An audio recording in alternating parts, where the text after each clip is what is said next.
Ang puso'y tila kandilang nauupo sa dilim. Patuloy na nagbibigay liwanag. Kahit unti-unting nauubos sa pag-asang mamahalin din.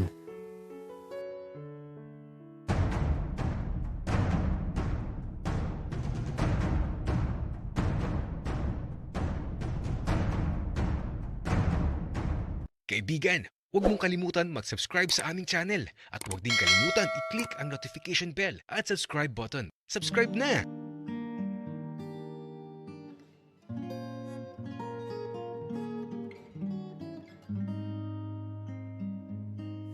Sabi nga nila, kapag gusto mong mapasaya ang isang tao, ibigay mo yung mga bagay na gusto niya kahit hindi niya hinihiling. Kaya eto, hindi ko tinutokso si Santino ha. Gusto ko lang na mag-enjoy siya para wala siyang pagsisihan kasi kung aalis na ako, hindi ko alam kung makakabalik pa ako. Pero may gusto din akong gawin. Pero sana payagan din niya ako.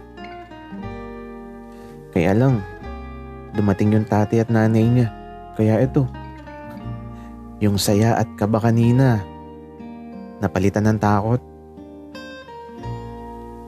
At bago kami lumabas sa banyo, sumilip muna kami sa labas. At mukhang walang tao kaya ito, nagmadali kaming lumabas. Tapos, diretso sa silid ni Santino.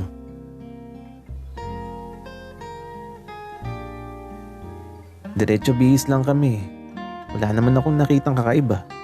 Tapos eto, paglabas, may pagkain sa lamesa. Wala yung tatay at nanay niya. Nasa kwarto. Nagpapahinga ata.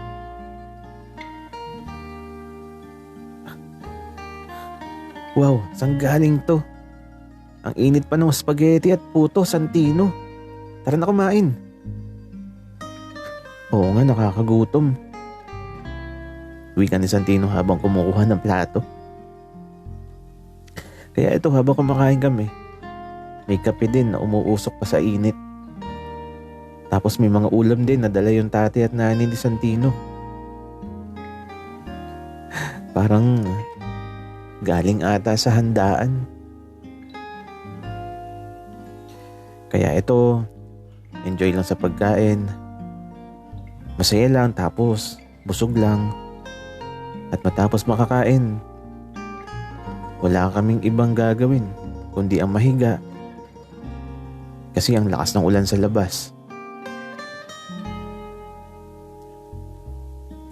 Kian, anong gusto mong luto sa kamote? Nilaga, prito o minatamis? Santino, kahit ano. Ikaw na bahala. Okay. Kian, pwedeng pahawak ulit sa utong mo kung okay lang. Medyo nagulat ako sa hiling ni Santino. Pero di ako tumanggi. Oo naman, okay lang. Wika ako.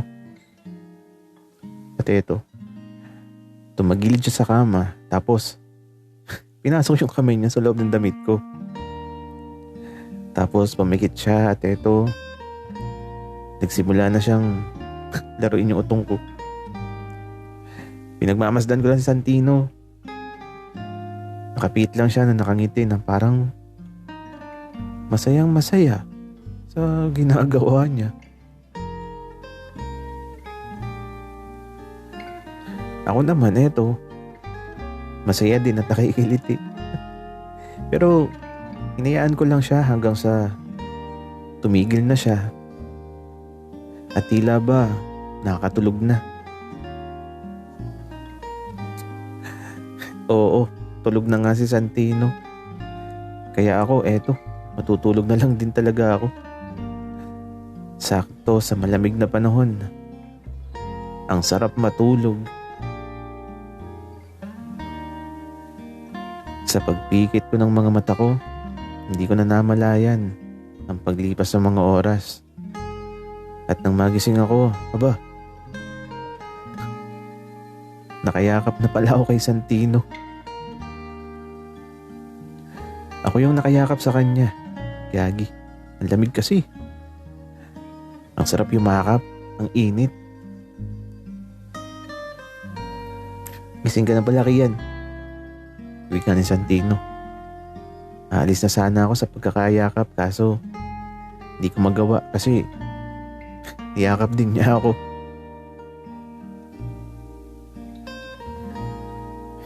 Ganito muna tayo. Ang lamig eh. Wika ni Santino.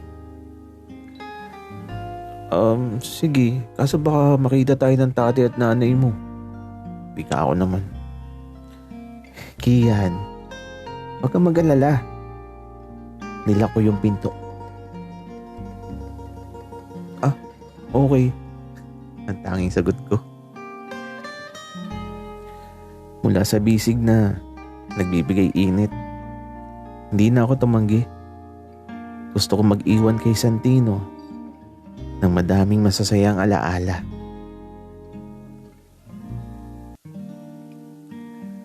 Baka nga kahit anong hilingin niya ibigay ko. Basta mapasaya ko lang siya. Santino, kapag may gusto kang sabihin o gustong gawin, sabihin mo lang. Wala naman, Kian. Masaya na ako na nakilala kita. Naging tahimik ang mga sumunod na sandali. At sa paglipas ng mga oras, naghapunan na kami kasama ang tatay at nanay niya.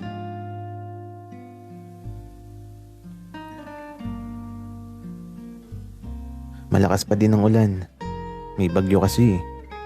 Kaya matapos ang hapunan, nasa silid lang kami. Nakahiga tapos si Santino, hindi binibitawan ang utong ko. Santino, baka naman dumaulaw na yung utong ko. Wika ako. Sorry Kian, hindi ko mapigilan eh. Okay lang. Pero gawin mo nga yung kagabi, yung para kang bata, Santino. Ha? Akala ko wala kang maalala, Kian. Sorry. Santino, di mo naman kailangan na mag-sorry. Kasi nagustuhan ko yun. Gawin mo na. Huwag ka na matakot. Kasi gusto ko yun. Sige. Wika ni Santino. At inubaran niya ako. At nang magsimula ng maging bata si Santino, para akong kiti-kiti. Tapos, sobrang sarap ng pakiramdam ko. Hanggang sa, bigla na lang ako nilabasan. Na hindi ko napigilan. Teka lang, Santino. Saglit. Bakit Kian? Teka, bakit amoy ano? Wika ni Santino. At ako nakangiti lang. Hala, Kian. Magugas ka. Oo, teka lang. Wika ako. At tumayo na ako. Kian, ako naman pagbalik mo. Sige. Wika ako. G lang dapat. Pero teka, anong gagawin ko? Hindi naman siguro niya ipapalaro yung ano niya. Parang natatakot ako. Paano kung ipasubo sa akin? Kaya ko ba?